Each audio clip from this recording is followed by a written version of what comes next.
Hi, everybody. My name is Liz Sanchez. I'm with San Mateo County Health, CalFresh Healthy Living Program, and I'm going to talk to you about a project that we collaborate on called the School Travel Fellowship.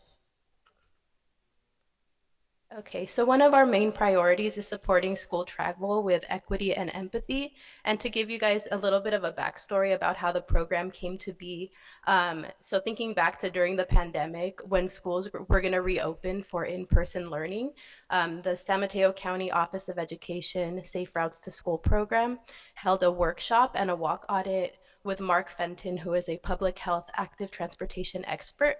And they had a really amazing turnout with city officials, schools, and a lot of community members.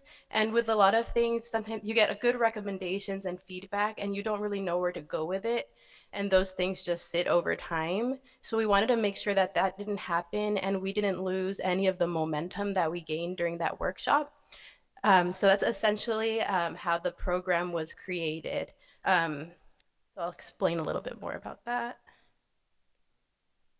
Okay, so the idea was that cities would create teams and they would collaborate with schools and other key stakeholders, and they would work on either a quick build project or enhancing safe routes to school programming that they're already doing or creating new programs. And the San Mateo County Office of Education received funding from various sources, including the Office of Traffic Safety, and San Mateo County Health also provided some funding for the program. And as you see in this picture, it was kind of created really quickly. So we kind of compare it to building a plane while you fly it. So we needed a lot of flexibility from the teams. We got a lot of good feedback and a lot of questions that really shaped the program to be what it is today. So we just concluded our second year of the School Travel Fellowship, and applications will be going out for the third year soon. And then explaining a little bit more about what the teams look like. So as I mentioned, it would be a city that is applying for the School Travel Fellowship, and there's a requirement for a school, either a school staff or school district staff to be on the team as well. It could be a teacher, a principal, a community liaison that's working for one of the schools. So those are the two required team members. But we also recommend trying to reach out to elected officials from that specific city, community members, of course, parents, students, especially parents and students, because they're the ones that are commuting every day, right? So they probably have the best feedback for the specific area that you may be working in. So that would be really important. And then small businesses in the area is also another stakeholder you can reach out to. And then when we get the applications, there is a rubric. So we're looking at the breadth and diversity of the team. So of course, the more diverse, the better. The project innovation, the scope, and the feasibility. The fellowship is a little over half a year, so we want to make sure that the projects can be completed in that time. We don't want anything too elaborate. And then the project location and equity consideration. So we'll give more points if the city and school area is in an equity consideration area. And there's a link to the map when the teams are looking at the application. And as I mentioned, the term is a little over half a year. So typically the applications are released in November, December, and the fellowship starts in January. And the fellowship ends in late September. And then some of the city logos you see here are cities that have participated in the fellowship. And there is a few of them that have participated in the first and second year so far. And then a little more detail on what the meetings are like and what the teams have to do. So we do have quarterly meetings with with all the teams. Um, we have active transportation experts speaking about best practices. There's a lot of collaborative activities, so you can work with other teams and learn from other teams as well. And there's dedicated work time, which is really important because you do have a lot of busy people on your team, and it's hard to carve out time to work on this project. So we make sure that there is dedicated time. And we brought on a company, Alta Planning and Design, to help with the projects. So they help in developing the scope of work. And if the team is choosing to do a quick build project, they provide the materials for that. And I'll explain what quick build and give you guys some examples in a second. Okay, so a quick build project. So it's installation of bicycle, pedestrian, traffic safety improvements using low-cost materials that are meant to be temporary. So I have a few examples here of some projects that had actually happened in our last 2 years of the fellowship. So on the upper left-hand corner, you'll see a rendering that was created by Alta Planning and Design. So this was the rendering that was used to do the quick build project. So you'll see there's a curb extension that's green, a high visibility crosswalk that's yellow. So that ended up being painted with temporary paint. And then on the right-hand side, you'll see like a live version of that in another city. So you could see the before.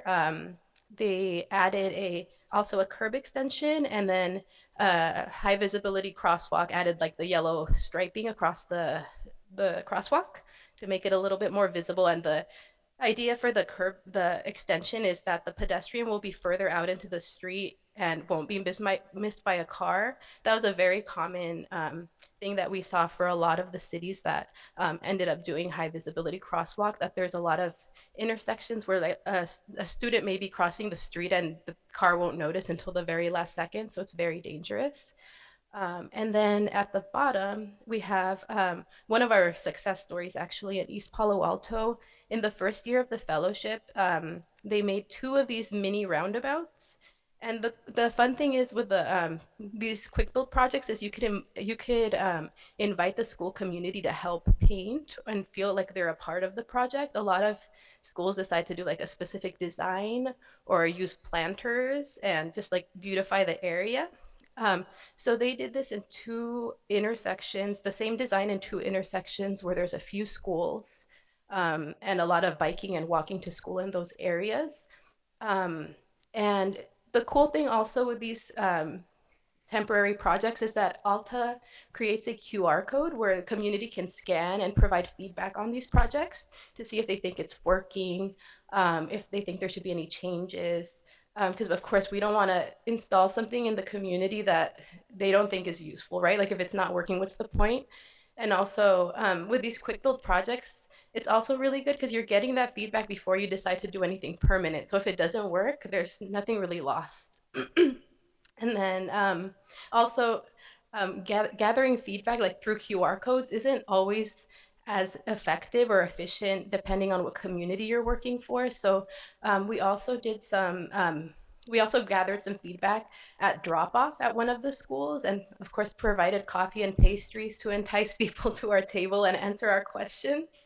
So we got a lot of feedback from the parents that way as well. So East Palo Alto has gotten really positive feedback, and they just finished the second year of the fellowship where they got an engineer design for a permanent roundabout, and they got the city to sponsor the cost for the second because it is a little bit expensive to get these things done.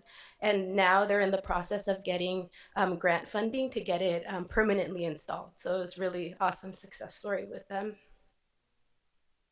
And then, as I mentioned, these things are not meant to last very long. Normally, it's normally about 2 weeks or so, but sorry, excuse me. We've noticed that the materials actually are pretty durable. Like the QR codes lasted through the storms that happened last year. So it was really interesting that they've been lasting a little bit longer. East Palo Alto's mini roundabouts have lasted the last couple of years, but their public works department and engineering department are really proactive about driving by and seeing like, are the cones still up? Do we need to touch up paint? So it depends on the city. So can last from a couple of weeks to a year, but they're not meant to be sustainable, just meant to gather data and then eventually create a permanent design if the feedback is good. Okay, and then if cities are not wanting to do one of these quick build projects, another thing they can do is develop a program. And one of our other really successful programs was from South San Francisco in the first year of the fellowship. They created a program called Every Kid Deserves a Bike. And they had an elected official on their team, which really helped because he basically convinced the city manager's office to sponsor this. And in the first year, they gave 150 bicycles to fourth and fifth graders in 5 schools, in underserved schools. And the San Mateo County Safe Routes to School team was able to provide helmets. So they did an event where they had helmet fittings, they had bicycle locks, bike lights, and they held a bike rodeo just to make sure the kids knew how to ride a bike safely. And there's actually a lot of students that had never ridden a bike before. So there was volunteers there teaching students how to ride a bike. So it was really amazing to see kids that like literally didn't know how to get on their bike. And then at the end of the event, they were riding around and just so excited to take their new bike home. And then they just had their second year and they ended up giving away 300 bikes. And then the program should be continuing this next year for the third year. So it was definitely a really successful program. Other programs that were developed this second year of the fellowship, another program collaborated with local businesses to create decals and they put them out on their windows. So if there are students that are biking to school and they have an emergency, like if their tire gets low on air or something like that, they know that they know it's a safe place to go and seek help. And they were already thinking about next year, like maybe we can have the businesses have like a bike pump in there or whatever they would need to help the students out. So I thought that was a really good idea as well.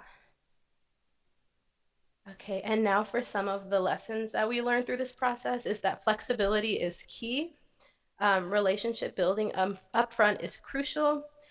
Community trust takes time, effort, and sometimes coffee and pastries. And if you can, build the plane before you fly it.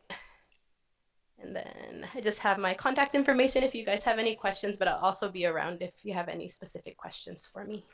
Thank you.